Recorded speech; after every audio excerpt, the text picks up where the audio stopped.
Honda NX200 নামটা শুনে কি মনে হয়?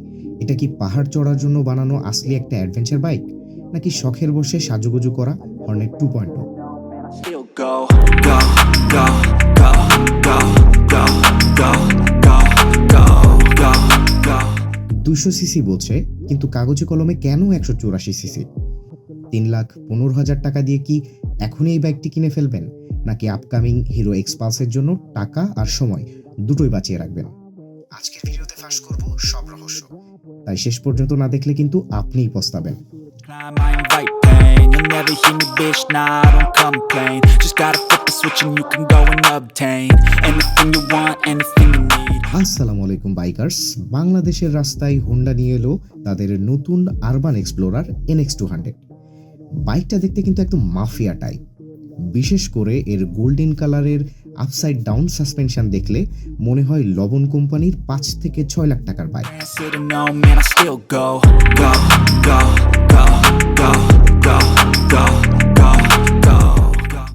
17 ইঞ্চির চাকা দিয়ে কি আসলেও অফরোডিং হয়, নাকি শুধু ঢাকার গর্তে সাঁতার কাটা যায়? চলুন এবার স্পেকের গভীরে যাওয়া যাক। Go, go, go, go, go, go, go. বাইকটিতে আছে 184.4 সিসির PGM-FI ইঞ্জিন, যা প্রডিউস করে 17.03 bhp পাওয়ার আর 15.7 নিউটন মিটার টর্ক, মানে 17টা ঘোড়া আপনার পশ্চাৎ দেশে। তবে সাবধান, এগুলো কিন্তু আরব দেশের তেজি ঘোড়া না, আমাদের দেশের লোকাল ঘোড়া। In your brain till you're feeling no more pain. বেশি রেপ করলে একটু থরথর করে কাঁপতে পারে। আর আছে 5 স্পিডের গিয়ার বক্স। 6 নম্বর গিয়ারের খোঁজে আপনার পা কিন্তু আজীবন আফসোস করবে। তবে স্লিপার অ্যাসিস্ট ক্লাস থাকার কারণে জ্যামের মধ্যে আপনার বাম হাতের আঙুলগুলো আপনাকে সারা দিন দোয়া করবে। When there's no hope, you can still go. বাইকটিতে আছে 4.2 ইঞ্চের TFT ডিসপ্লে। হোন্ডা কিন্তু এইখানে কিপটামি করে নাই, সাথে ব্লুটুথ কানেক্টিভিটি। মোবাইলের কল, মেসেজ সবই স্ক্রিনেই দেখা যাবে। কিন্তু সাবধান, বাইক চালানোর সময় ভাবির কল স্ক্রিনে দেখে ভয় আবার হ্যান্ডেল ছেড়ে দিয়েন না। আর USB Type-C চার্জিং পোর্ট তো আছেই। এখন হাইওয়েতে ম্যাপ দেখার সময় মোবাইল বন্ধ হওয়ার আর ভয় নাই।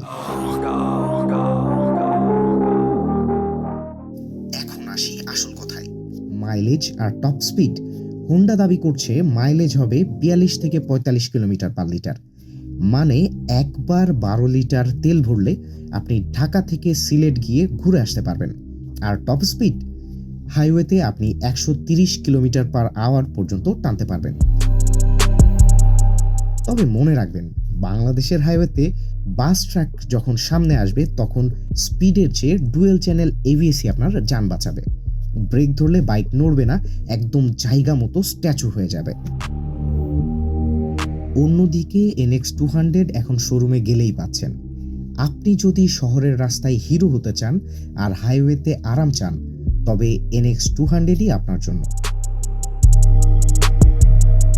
আর যদি আপনার স্বপ্ন হয় শুধু পাহাড় আর কাদামাটি, তবে এক্সপালসের জন্য অনন্তকাল অপেক্ষা করতে পারেন। তবে মনে রাখবেন, NX-এই আপনি ট্র্যাকশন কন্ট্রোল পাচ্ছেন, যা এক্সপালসে নাই। এই বাইকের সিট হাইট 810 মিলিমিটার, মানে 5 ফুট 5 ইঞ্চি হলেই আপনি 2 পা দিয়ে মাটি ছুঁতে পারবেন। কিন্তু একটা কথা গোপন রাখা ঠিক হবে না, এর সাসপেনশন কিন্তু একটু শক্ত বা স্টিফ। ঢাকার বড় বড় গর্তে পড়লে আপনার শরীরের হাড়ের জয়েন্টগুলো আপনাকে স্মরণ করিয়ে দিবে যে আপনি অ্যাডভেঞ্চার করছেন।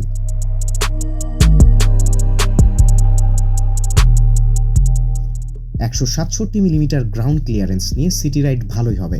কিন্তু ভাই, ভাবিকে পেছনে বসিয়ে স্পিড ব্রেকার পার হওয়ার সময় সাবধান, ডাউন স্ট্যান্ড কিন্তু ঘষা খেতে পারে।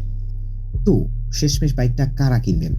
যারা হোন্ডার ইঞ্জিন রিফাইনমেন্ট আর দীর্ঘস্থায়ী পারফরমেন্স চান, যারা জ্যামের মধ্যে আরামদায়ক রাইডিং এবং প্রিমিয়াম লুক চান, যাদের জন্য সেফটি সবার আগে, মানে ডুয়েল চ্যানেল ABS এবং ট্র্যাকশন কন্ট্রোল, আর যারা আসলি পাহাড়ে উঠতে চান, তারা এই আরবান এক্সপ্লোরারের মায়ায় না পড়াই ভালো।